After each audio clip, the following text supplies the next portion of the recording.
Hello again, whiskey friends. My name's Durell.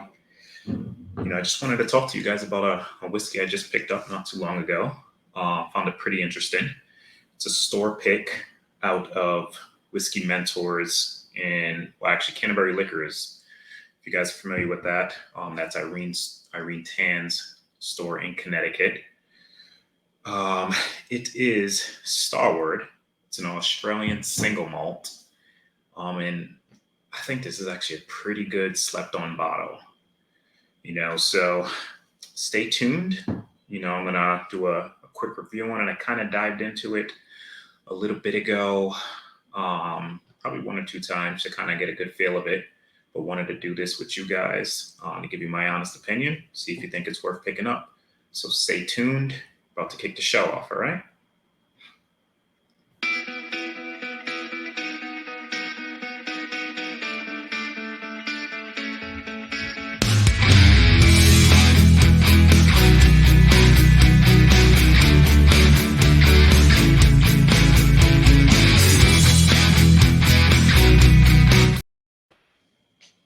So welcome back, guys. As I said, we'll be looking at reviewing a bottle called Starward, and if you see that bottle, it's pretty beautiful bottle. Love the bottle design. It is an Australian single malt from the Barossa Valley in Australia. Known big for their wine vineyards. It is a 5-year-old matured solely in French oak red wine barrels. 57.9 ABV, coming in at a nice 115.8 proof. And if you guys know Irene Tan, she loves cask strength whiskeys. Not too many of her whiskeys that she does picks of are not cask strength. And I'm a sucker for proof when it comes to, for the most part. So I was pretty excited when I ran into this about a week ago. We're gonna pour a little bit up and give it a review for you guys. Nice little cork pop, synthetic cork, which are great.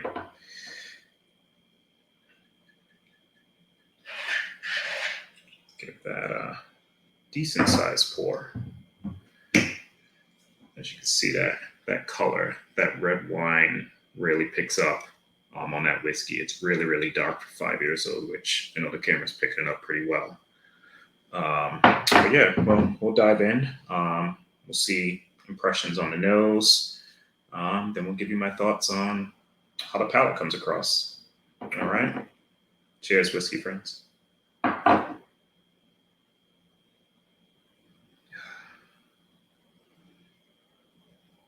Yeah, that nose.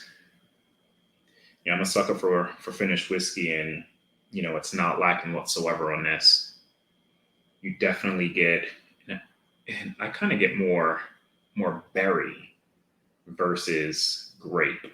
And with wine, obviously, it's made from grapes, so you'll tend to get more of a grapey nose typically on some of these wine finishes, but this is coming off very just berry forward, like nice, just like blackberry, strawberry jam. Very sweet on the nose. Definitely get that malt. And it's not overwhelming. A little bit of oak in there, some vanilla. But yeah, you can't get past that berry. That berry is just fantastic on the nose.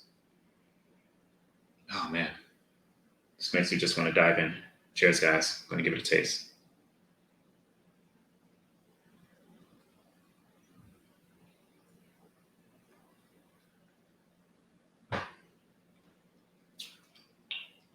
Oh yeah. Immediately hit with just all the flavors on the front of the tongue. So fruit forward, nice spice, nice finish. And at 115 proof, which isn't too high, nor is it low, but you just have all those flavors just sitting on the tongue nicely. Coats the mouth, pretty nice, super viscous, which is surprising. I'm not familiar with the brand at all. I was in that store and came across this, and you really can't go wrong with any of her picks, but just wanted to give something different a try. Heard of them, but just never had a chance to try any of them. So grab that. And like I said, finished whiskey for me, sometimes you really can't just go wrong. A nice high proof, cask strength finished whiskey. But yeah, this nose is what I can't get past. It's just beautiful.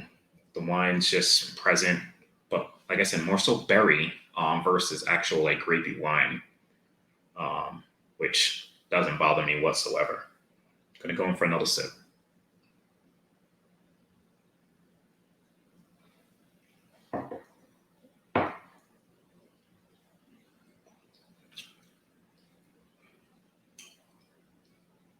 Yeah, this drink's nice.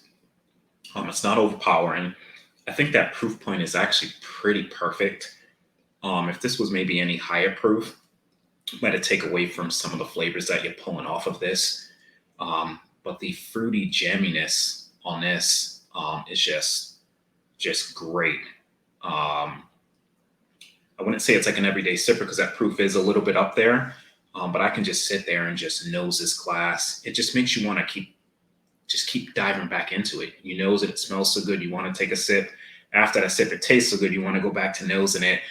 It's like just a repeated factor, and it's really, really good. Well constructed, balanced. Just nice oaky berry. Yeah, I really can't get past that nose. Like it's probably one of the better whiskeys I've nosed in a while. Um, like I said, you do get some of that maltiness coming across. It is an American single malt, or an Australian single malt, should I say. Um, but yeah, it's not overpowering whatsoever. I know most of you guys that are probably tuning in are more into the bourbons that we kind of review, some of the ryes. But I kind of like to dive into, a couple things that are a little different and outside the norm, that not everybody's talking about. I was looking to see if there was any reviews on similar bottles, and I seen some non-cask strength versions, so kind of wanted to shoot this out to you guys, give my honest opinion, which I think it's pretty good.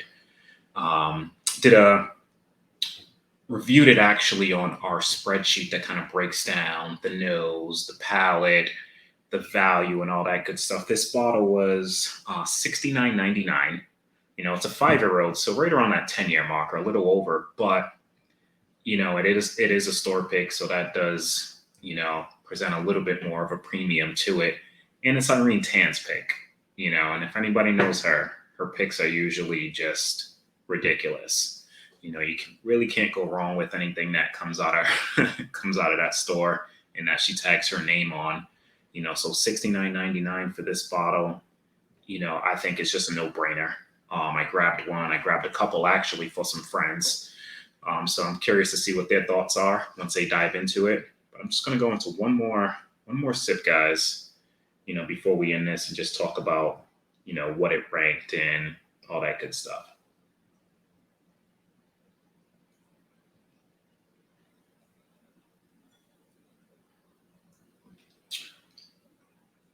Yeah. Upon that third sip, you're getting a little bit more of that maltiness coming through, but not overpowering by any means. That wine finish is just what's taming it down a little bit.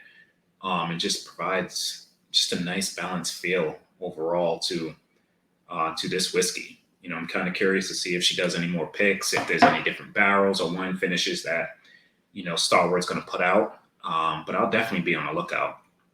I really enjoyed this bottle. And I can't really speak too much more on it. It's just, I think, in my opinion, a must-have if they're relatively available. Similar just cask strength versions in your area. I know when I ranked this, it scored a 82 out of 100 on our review spreadsheet, which is pretty much good to excellent. We had a lot of really good products, just say like ECBP, for instance. I think that scored about an 85 for Jeff and Kelsey. So this is not that far behind, and it's not spoken of. And that was my sole reason for trying to review this for you guys, just to get some whiskeys out there that not many people's talking about, and just get that name out there, so I just want to cheers you guys, one more time just for tuning in, into the next one. Cheers, guys. Jeff, just be friends with me. But you have these whiskey friends, and you say hello again. Oh, Jeffrey, you should just be friends with me. But you have these whiskey friends, and you say hello again. Oh, Jeffrey, you should just be friends with me. But you have these whiskey friends, and you say hello again.